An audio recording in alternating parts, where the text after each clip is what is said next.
Hello, good morning all of you. अब हम लोग 21 नंबर क्वेश्चन पे चलेंगे। 21 नंबर क्वेश्चन कहता है कि एक्स, वाई और जेड एक फर्म में साझेदार है। 1 अप्रैल 2019 को उनकी पूंजी निम्नलिखित थी, जिसमें एक्स का पूंजी 60,000 है, वाई का 50,000 है और जेड का 40,000 है। 1 अक्टूबर 2019 को एक्स ने 10,000 रुपया का ऋण जो है वो फर्म को दिया है। ठीक है। फिर आगे है कि साझेदारी संलेख में यह व्यवस्था है कि पूंजी पर 5% की दर से ब्याज दीजिए, साझेदार के ऋण पर 6% ब्याज दीजिए, जेड को प्रति माह 1,000 रुपया वेतन दीजिए और वाई को उसके भवन के प्रयोग हेतु किराया दीजिए 500 रुपया प्रति माह। ठीक है। फिर आगे कहता है कि 31 मार्च 2020 को समाप्त होने वाले वर्ष में फर्म का जो लाभ है ये उपर्युक्त सभी समायोजनाओं से पूर्व 30,300 रुपया है। लाभ हानि विनियोजन खाता तैयार कीजिए और मान लें कि यह पूंजी क्या है, अस्थाई है। ठीक है, कोई दिक्कत? अब चलिए, अब सवाल में है कि 2, 4, 5 को इसमें समायोजन करना है आपको। क्या सब? तो पूंजी पर ब्याज देना है, साझेदार के ऋण पर ब्याज देना है, जेड को प्रति माह 1,000 रुपया वेतन देना है और वाई को उसके भवन के प्रयोग के लिए 500 रुपया प्रति माह किराया देना है। तो लाभ हानि विनियोजन खाता में, लाभ हानि विनियोजन खाता में क्या सब होता है वो आपको पता है। बस 3-4 बातें ही आपको ध्यान में रखना है। पूंजी पर ब्याज देना है, साझेदार को वेतन देना है, साझेदार को कमीशन देना है और यदि आरंभ पर ब्याज वाली बात हो तो आरंभ पर ब्याज वाली बात लगाना है। आया बात समझ में? और इसमें 2 बातें एक्स्ट्रा है। क्या? तो साझेदार ने ऋण दिया है उस पर ब्याज देना है, उसके बाद वाई के मकान का प्रयोग करता है तो उसके लिए उसको 500 रुपया प्रति माह किराया देता है। तो ये किराया और साझेदार के ऋण पर ब्याज, ये दोनों बात जो है वो पीएल एप्रोप्रिएशन अकाउंट में नहीं जाएगा। पीएल एप्रोप्रिएशन अकाउंट में नहीं जाएगा। तो ये दोनों जाएगा कहां? तो ये जाएगा सिर्फ पीएल अकाउंट में, लाभ हानि खाता में। तो लाभ हानि खाता पहले बन जाएगा और उसमें से जो नेट प्रॉफिट बचेगा वो नेट प्रॉफिट जाएगा कहां? पीएल एप्रोप्रिएशन अकाउंट में। आया बात समझ में? तो इसमें सबसे पहले हम लोग क्या करेंगे, तो प्रॉफिट एंड लॉस अकाउंट बनाएंगे। तो सबसे पहले बनाएंगे profit and loss account for the year ending 31/3/2020 हो जाएगा। 1 अप्रैल 2019 को शुरू हुआ है ना। तो अब यहां पर देखिए प्रॉफिट एंड लॉस अकाउंट पहले हम लोग बना लेते हैं। ये डीआर, ये सीआर, यहां पर आप लोग पार्टिकुलर अमाउंट। क्लियर? यहां लिख दीजिए by total profit. Total profit कितना है आपका? 30,300 है। इसको एक तरह से लगभग ग्रॉस प्रॉफिट भी आप कह सकते हैं, इतना तक के हिसाब से। चलिए, यहां पर आप जो है टू इंटरेस्ट ऑन कौन दिया है?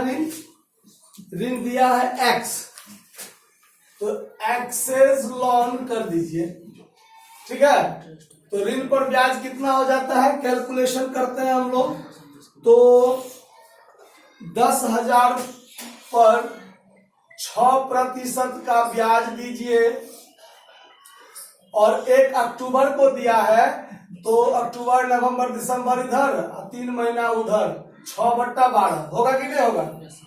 तो ये से ये कटेगा 2 मरतबे, 2 से 3 कटेगा और ये 00 से 00 कटेगा। 300 रुपया ब्याज हुआ तो यहाँ एक्सेस के ऋण पर जो ब्याज होगा वो कितना होगा? 300। कोई दिक्कत इस बात को समझने में? फिर आपको देना है टू रेंट देना है, जिसमें यहां लिख देते हैं वाइज हाउस। वाई के घर का जो किराया बनता है वो आपको 500 इंटू 12 करना पड़ेगा कि नहीं करना पड़ेगा? 500 रुपया प्रति माह दे रहा है, तो पूरे साल का कितना बन जाएगा? 6000 बनेगा ना। चलिए अब इसको साफ कर देते हैं। अब यहां से हो गया, पीएल अकाउंट खत्म हो रहा है यहाँ पर, ठीक है। ये हो गया आपका 30,300, 6,300 घटेगा तो यहाँ क्या बचेगा? 24,000 बचेगा, जो हो जाएगा यहाँ टू नेट प्रॉफिट। ये आपका कहाँ ट्रांसफर हो जाएगा? Profit and loss appropriation account में। तो अब हम लोग बनाएंगे यहाँ profit and loss appropriation account, ठीक है। यहां भी लिखेंगे फॉर द ईयर एंडिंग 31/3/2020, ठीक है। अब यहां ध्यान दीजिए क्या सब होगा।